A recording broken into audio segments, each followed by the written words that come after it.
Hola, buen día a todas, a todos.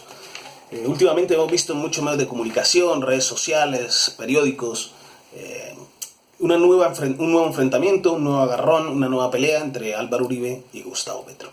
Pues bien, vamos a explicar aquí qué se esconde detrás de esos titulares. No es que Álvaro Uribe haya perdido la cabeza, realmente es, como está muy de moda, decir reinventarse, en este caso ha reinventado a Gustavo Petro. Pues bien, vamos a partir de que en la comunicación es tan importante el mensaje como el mensajero. Tanto así que Schopenhauer en la dialéctica nos dicen que hay varias formas de enfrentar al adversario, el argumento del adversario. Dentro de los modos nos dice, existe una que es ad rem, que es con referencia a la cosa, a lo que se debate, y otra ad hominem, que es con referencia a la persona con la que se discute.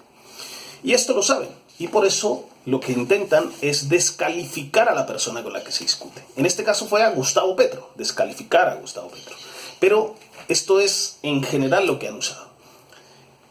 Como no hay forma de enfrentar lo que han ido desvelando de las relaciones de ese cártel que es el Centro Democrático con narcotráfico, con paramilitarismo y con criminalidad, no pueden referirse a la cosa, se refieren a las personas e intentan descalificarlas. Aquí aparece la estratagema final de Schopenhauer que nos dice: cuando se advierte que el adversario es superior y se tienen las de perder, se procede ofensiva, grosera y ultrajantemente. Es decir, se pasa del objeto de la discusión a la persona del adversario. Esto es lo que hemos visto. Se concentran en las personas y en este caso en el senador Gustavo Petro, porque consideran que es el principal adversario a batir. Pues bien, hay un proceso de personificación. Pero bueno, aquí se presenta también la estratagema 16. Esa estratagema 16 se vincula con lo que habló también Humberto Eco, que es la máquina del fango, que es arrojar suciedad, fango, lama, lodo, al contrario, que a pesar de que él se limpie, algo de suciedad queda. Y la estratagema 16 de Schopenhauer nos dice: argumenta ad hominem o ex concessis. Y es con respecto a una afirmación del adversario, tenemos que buscar si de alguna manera no estará o no entra en contradicción con otras cosas que ha dicho. Y así se toma una cuestión verdadera, se exagera. La cuestión verdadera es eso que dijo el senador Gustavo Petro, que tuvo que ir a reunirse con el señor Castaño por un tema de salvar su vida, evitar que lo asesinaran. Esto se exagera y se muestra como una contradicción y se desacredita, así en este caso, al señor Gustavo Petro. Aquí se presenta después la personificación, y la personificación tiene que ver con la estratagema 29 de Schopenhauer. Y dice: si se advierte que vamos a ser vencidos, hacemos una diversión. Es decir, comenzamos repentinamente a hablar de otra cosa totalmente distinta, como si tuviese que ver con el asunto en cuestión. Esto es lo que se ha hecho, personificarlo, mostrarlo como una pelea de fulanito con sultanejo. Y así se evita hablar de política, se vacía el contenido político y se protege a algunos. ¿Por qué esa personificación? Pues para proteger. Porque no está en riesgo Álvaro Uribe, está en riesgo en general el uribismo. Porque lo que ha salido aquí pone en riesgo toda la cúpula de lo que es ese cártel.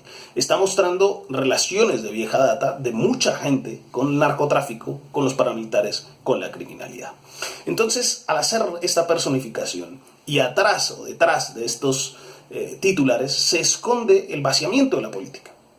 Así se evita hablar de ñeñe política, del comportamiento del fiscal, de que pusieron al hijo de un narco paramilitar en la oficina de víctimas, de la relación y los negocios de la vicepresidenta con un narcotraficante y paramilitar Memo Fantasma, o de que su hermano era narcotraficante. Se evita hablar de todo esto y se muestra como una pelea de gallos, de uno y del otro, de extremos. Y con esto se abre la vía al carril del centro. Para nadie es un secreto que ahora la política en campaña se hace lo que se llama campaña permanente.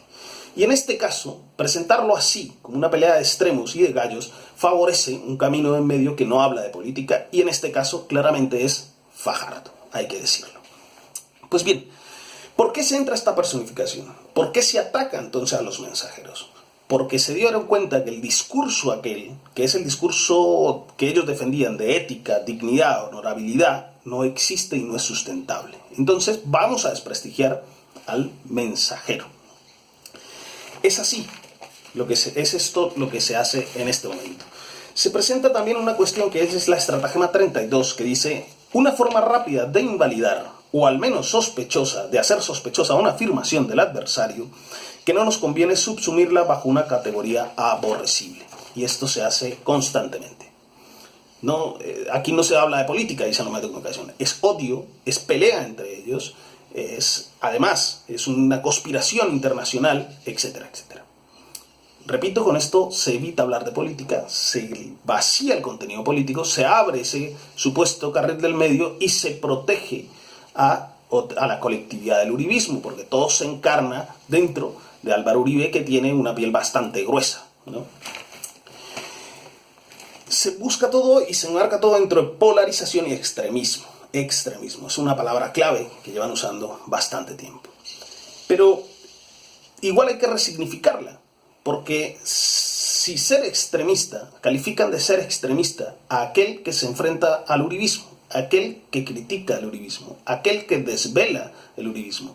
Por lo tanto, clasifican y estigmatizan y señalan y califican de extremista a aquel que se opone al paramilitarismo, aquel que se opone al narcotráfico, aquel que se opone a la violencia política. A ellos, a nosotros nos califican como extremista. Cualquiera que quiera una república democrática y en paz se califica como extremista.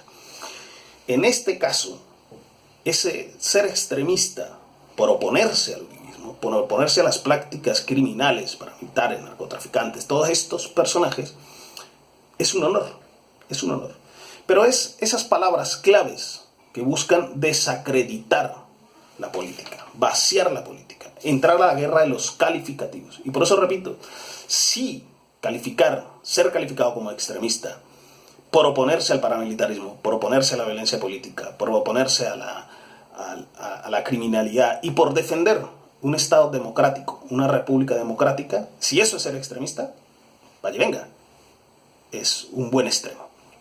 Pues bien, finalmente creo que a pesar de todo lo que está ocurriendo, que el uribismo está viendo que tiene problemas serios, está agotado y está afanado, creo que más pronto que tarde lograremos cambiar y refundar la nación y hacer una república democrática. Es esto, muchísimas gracias a todas y a todos, un fuerte abrazo.